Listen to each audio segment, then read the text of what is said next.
नमामि धन्वन्तरिमादिदेवम् सुरासुरैर्वन्दितपादपद्मम् लोके जरारुभयमृत्युनाशनम् दातारमीशं विविधौषधीनां शङ्खं चक्रं जलौकां दधतं मृतघटं चारुदोर्भिश्चतुर्भिः सूक्ष्मस्वच्छातिहृद्यं शुकपरिविलसन् मौलिमम्भोजनेत्रम् कालाम्भोदोज्ज्वलाङ्गम् कटितटविलसच्चारुपीताम्बराढ्यम् वन्दे धन्वन्तरीतं निखिलगदवन् प्रौढदावाग्निलीलम् प्रौढदावाग्निलीलम् प्रौढदावाग्निलीलम्।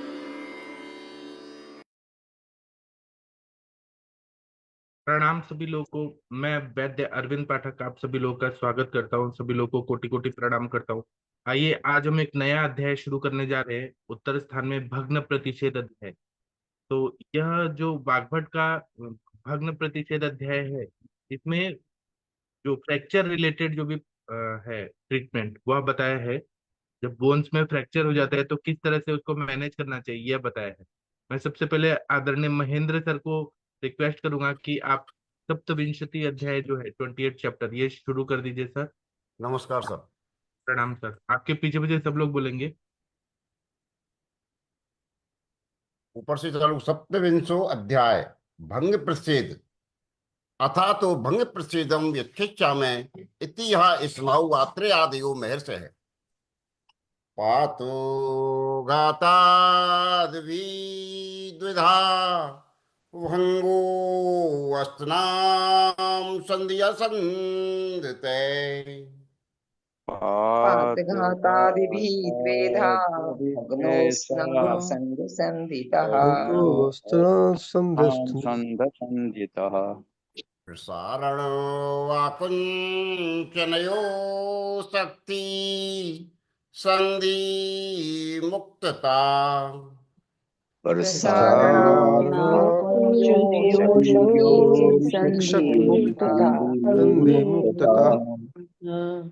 इते अस्मिन् भ्रसे सुफे सर्व अवस्थासु अति व्यथा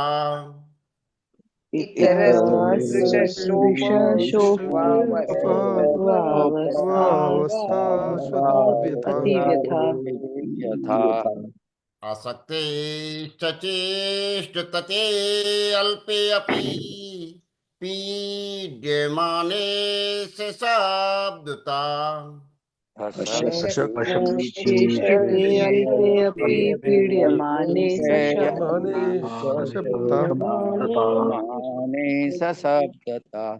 समासादिति भंगस्य लक्षणं बहुधा तु तत्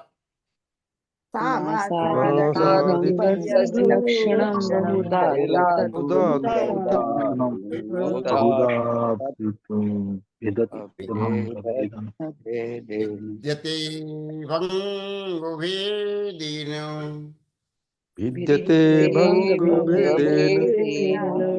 सर्वस्य साधनम्। अब इसके आगे भंग प्रच्छेद का व्याख्यान करेंगे जैसा कि आत्रेय आदि महर्षियों ने कहा था। गिरने या चोट लगने से अस्थियों का भंग संधि एवं असंधियों से दो प्रकार का संधि भंग और कांड भंग होता है। संधि भंग में फैलाने और सिकोड़ने में असमर्थ रहता है।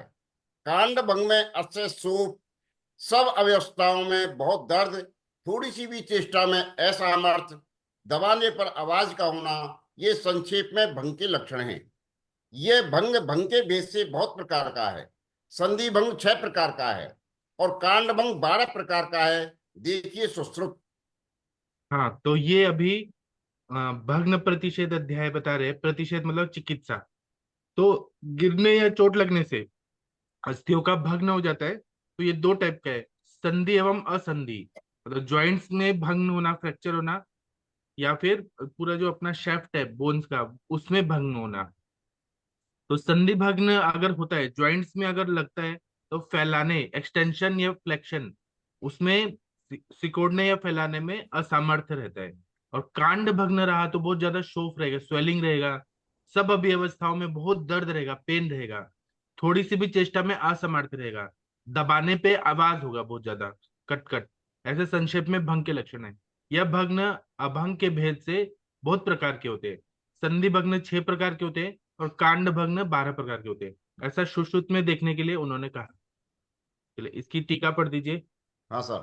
पातादिवी पातादिवी अस्थना भंग से च द्विधा द्वि प्रकार संधिना भंगो असंदेवा संधि भंगे प्रसारण आकुंचने चाशक्ति संधि मुक्तता च इते अस्मिन् असंधि भंगे अतिशु सर्वावस्थासु अश्चयेन रुजा अल्पे अपि चेष्टते असक्ति पीड्यमाने च सशब्दता स्यात् इति संक्षेपेण भंगस्य लक्षणम् उक्तम् तच्च भंग भेदेन अनेकधा विद्यते।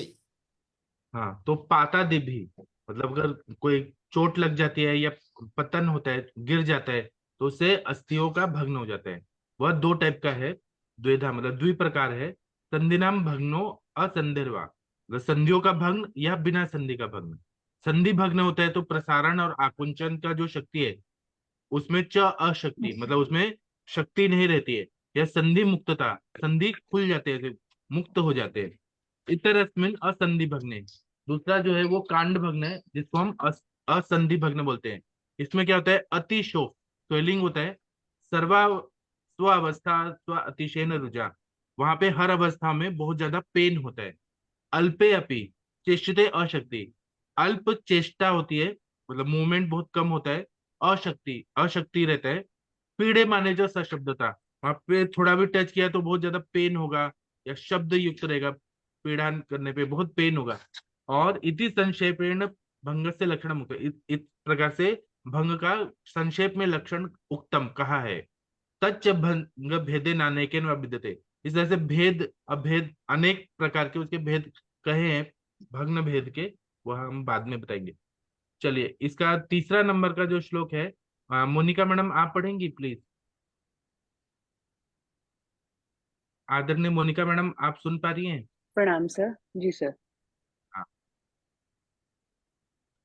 तस्य सर्वस्य साधनं बोलिए सब यथा लोग। तस्य सर्वस्य सर्वस्य साधनं साधनम् यथा स्याद् उपाय उपयोग्य अगाय तथा तु उपेक्षयते। यथा यथा स्याद् उपयोगाय तदुपेक्षते। चिदारितः। चलिए इसकी हम टीका पढ़ते हैं। हाँ, हिंदी वाला पढ़िए। सब भंगों की चिकित्सा चिकित्सा व्यवहार के लिए कही जाएगी।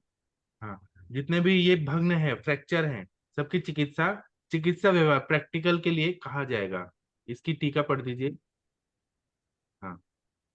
तस्य भंगस्य सर्वस्य साधन चिकित्सितं यथो यथोपयोग्याय स्यात् तथो उपदेक्ष्यते। हाँ, तस्य मतलब, तस्य शब्द का मतलब कि भंगस्य, मतलब फ्रैक्चर का, भंग का। सर्वस्य साधारण चिकित्सक, सर्व साधन मतलब चिकित्सा के लिए। यथोपयोगाय, जैसा योग चिकित्सा उपयोगी होगा वैसा, तथोपदेक्षते, वैसा हम कहेंगे। चलिए फोर्थ फिफ्थ सिक्स नंबर का जो श्लोक है, वीना मैडम जी आप पढ़ सकती हैं? आदरणीय वीना मैडम। हाँ सर, पढ़ती हूँ। आपके पीछे पीछे सब लोग बोलेंगे। प्राज्ञानुदारीयत्वास्थि स्पर्शे शब्दं करोति यत् प्राच्यानुदारी स्पर्शे शब्दं करोति शब्दं करोति यत् यत्रास्थि लेशः प्रवेशेन मध्यमस्थो विदारितः।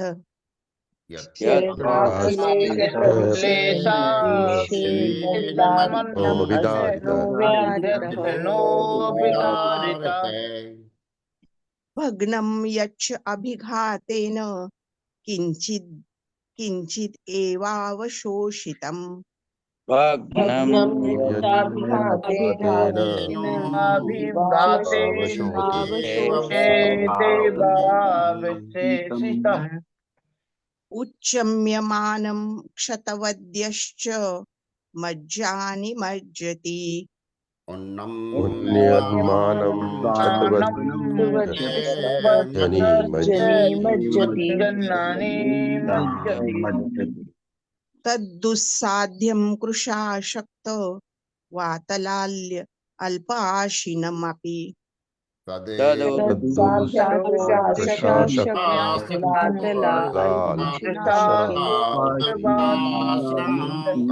कृष्णामि पपि।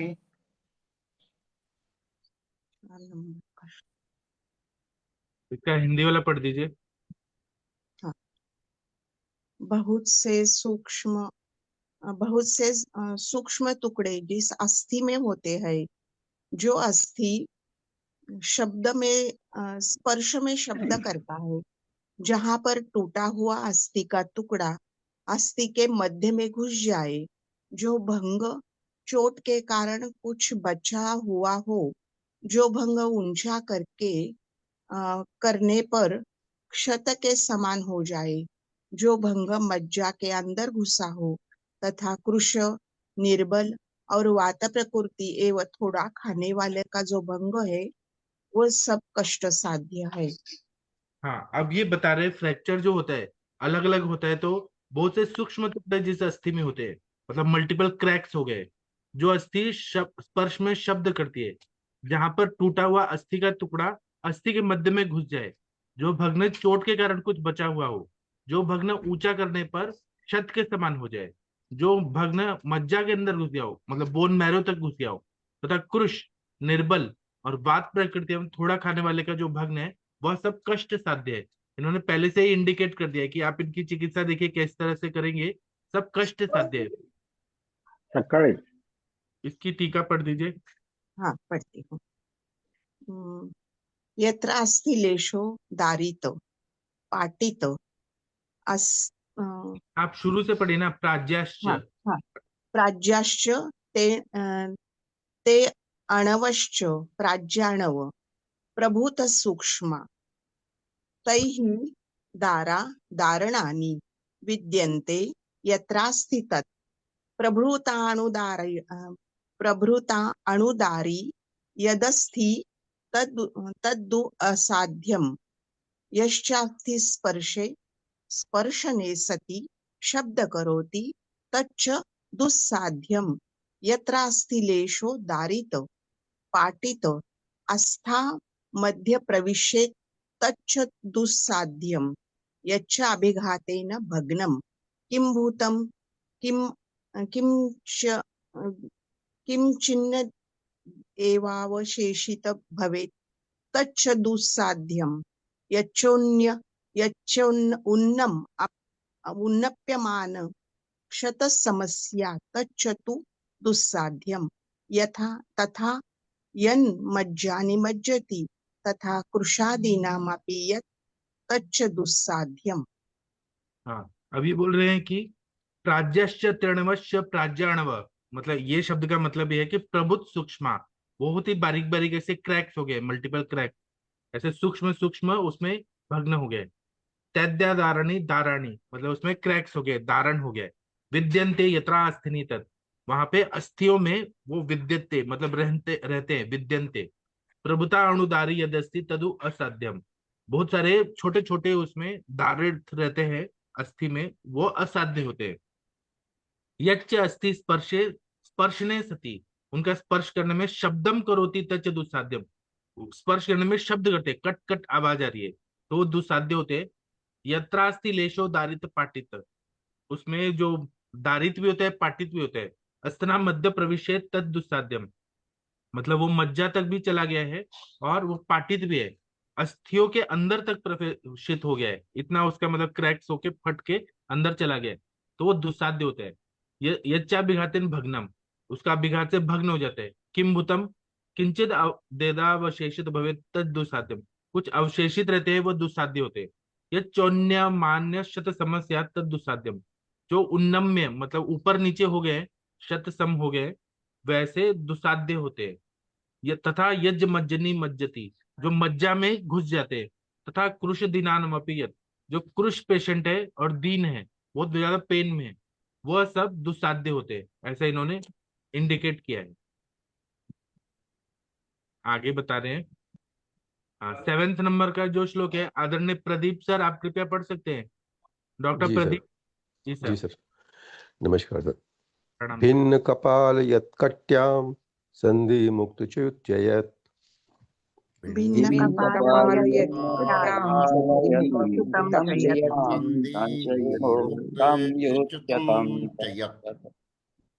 जगन प्रतिपिष्टम च भग्न यत् द्विज वर्जयेत् जघन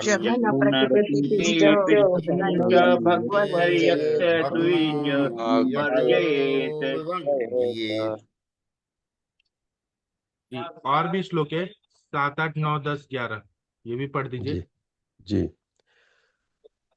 असंश्लिष्ट कपालम च ललाटम चूर्णितम तथा संश्लिष्टकपालं च ललाटं चूर्णितं तथा ललाट चूर्णितं तथा यच्च भग्नम भवेक्ष शंग शिरः पृष्ठ स्थानांतरे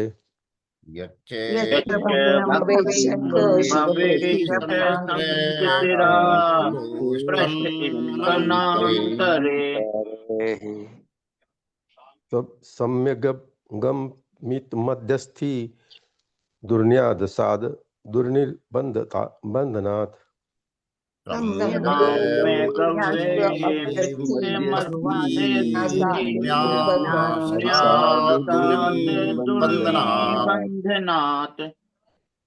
संगोबादपि यद्येच्छ दिक्रिया तद्विवर्जयेत्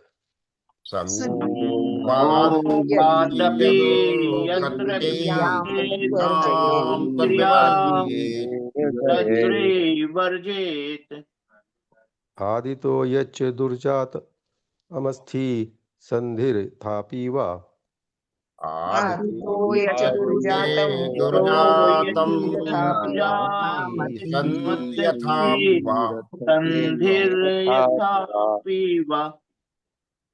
तरुणा स्त्री भुज्यन्ते भज्यन्ते नल्कानि तु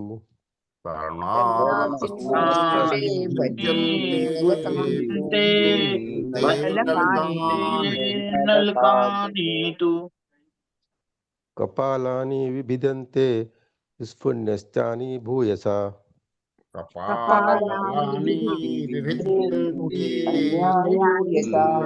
अन्यानि भूयसा। जो भंग कटि प्रदेश में हो, जो कपाल का भंग हुआ हो, जो कटी में संधि से छूटकर नीचे खिसक आया हो, और जो जघन में पिष्ट भंग हो वह असाध्य है, उसे छोड़ देवें। माथे में जब कपाल आपस में न जुड़े तथा ललाट टुकड़ा टुकड़ा हो गया हो, उसकी चिकित्सा न करें। शंख, शिर, पीठ और स्तनों के मध्य में जो भंग है उसकी भी चिकित्सा न करें। भली प्रकार बांधी हुई भी जो अस्थि ठीक प्रकार न रखने से, ठीक प्रकार न बांधने से अथवा संक्षोभ यानी हिलाने डुलाने के कारण विकारवान हो जाए, उसको भी छोड़ देवें। जो अस्थि शरीर के उत्पत्ति काल से ही ठीक प्रकार उत्पन्न हुई हो तथा जो संधि बचपन से ही ठीक तरह न उत्पन्न हुई हो, उनका भी भंग असाध्य है।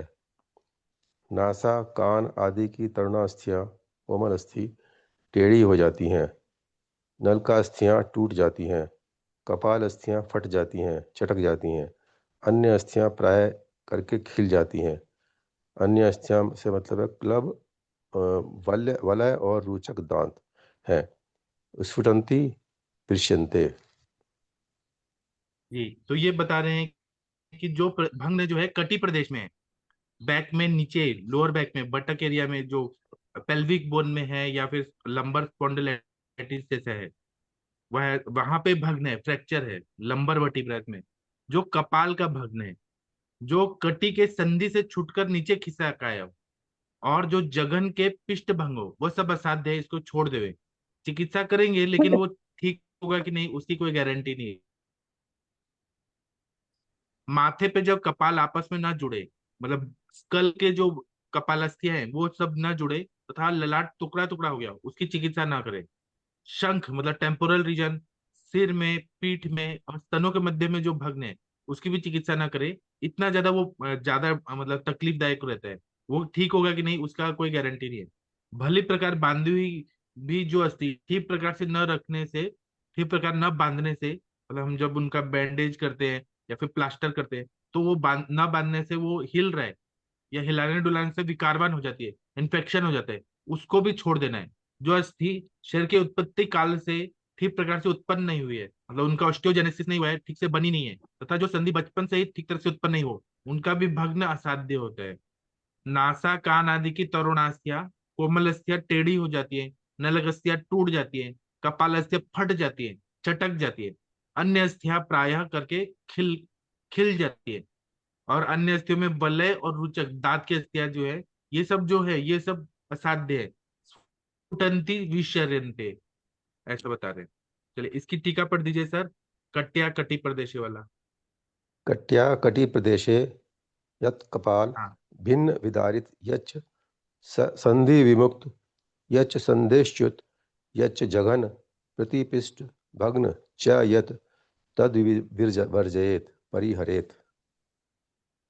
हाँ, कटी कट्या मतलब तृतीय एक वचन, कटी प्रदेश में और सप्तमी बहुवचन। कटी प्रदेश में अगर हो रहा है तो कपाल, यद कपाल भिन्न विदारित, कपाल अस्थि अगर भिन्न विदारित हो गया है, उसी तरह से यज्ञ संधि विमुक्त, जो संधि विमुक्त हो गया है, यज्ञ संधि च्युत, संधि च्युत हो गया है, डिसलोकेट हो गया है, यज्ञ जघनम प्रति, जघन में जो हो गया है, पिष्ट हो गया है, पिस गया है, ऐसा भग्न जो होता है, तद विवर्जित परिहरित, उसको छोड़ दे, उसकी चिकित्सा ना करे।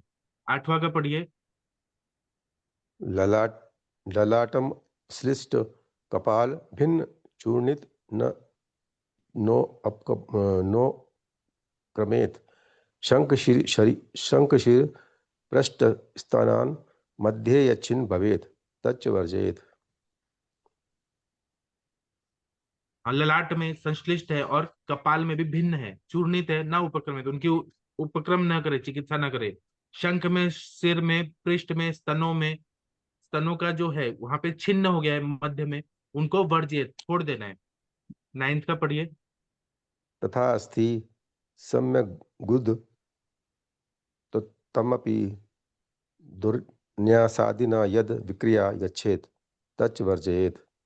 आदित्य प्रथमेव यच्चास्थि दुर्जान्तम असम्यगुत्पन्न स्यात् तच्च दुसाध्यम, अथवा अस्थि संधियों दुर्जात स्यात् स च दुसाध्य, दुर्जातम च दुर्जातश्च दुर्जातम नपुंसकमनपुंसकेन इत्यक्षेष।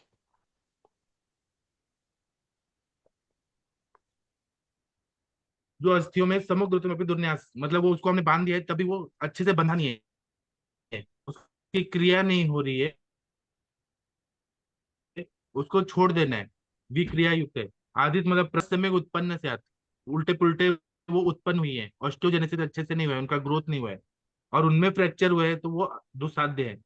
अथवा अस्थिय संधि दुर्जात स्यात्, ऐसी संधियां, अस्थियों की संधियां जो उत्पन्न ही गलत हुई है, वह भी दुसाध्य होती है। दुर्जातम से दुर्जात से दुर्जातम, मतलब जो उत्पन्न जात मतलब उत्पन्न ही गलत तरीके से हुई है, उनको दुर्जात का है। नपुंसकम नपुंसकेन, जो जैसे उदाहरण दिया है कि नपुंसक होता है वो नपुंसक ही होता है, और सिर्फ जो अस्थियां उल्टे हुई हैं तो वो उल्टे ही उत्पन्न हुई है, उनका फ्रैक्चर हुआ तो वो ठीक नहीं होती है। 1 मिनट, 10 तक था ना। जी। इसका एक और श्लोक पढ़ना, एक और श्लोक का कर दीजिए। तथा तरुणास्थिनी। तथा तरुणास्थिनी नासा कर्णाक्षी कोशाणी भुज्यन्ते कुटिल क्रियन्ते तथा नलकानि भंग यान्ति कृपालानि च विदार्यन्ते अन्यानि चास्थने बाहुल्येन स्फुटन्ति एतत्सर्व दुस्साध्यम्।